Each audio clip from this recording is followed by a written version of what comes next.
ვიცით ბუნებრივია, მაგრამ მაყურებელს მაინც რომ შევახსენოთ, სწორი როგორ არის რეგბი თუ რაგბი, თუ რაგბისტი თუ მორაგბე და ის ვიპოვე რომ თბილისის რეგბის სექცია ყოფილა ადრე რომელიც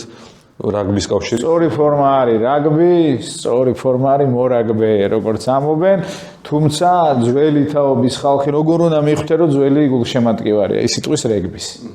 თუ ეგ თქვა და ასაკიანი კაცზე უნდა იცოდე რომ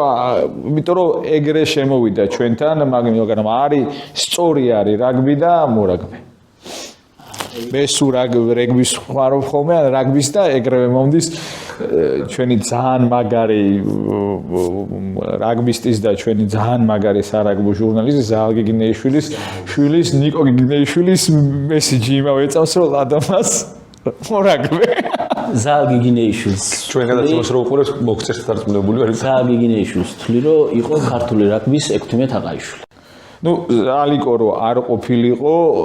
ქართულ რაგბს არ ექნებოდა სტატისტიკა არ იარსებებდა ქართული სარაგბო ტერმინი. სხვათა შორის წიგნში ერთი თავი მაგაზეც ქართულ ტერმინებზეც არის და მაგარი არის ეგ არის იმიტომ რომ ეგეთი ხალხი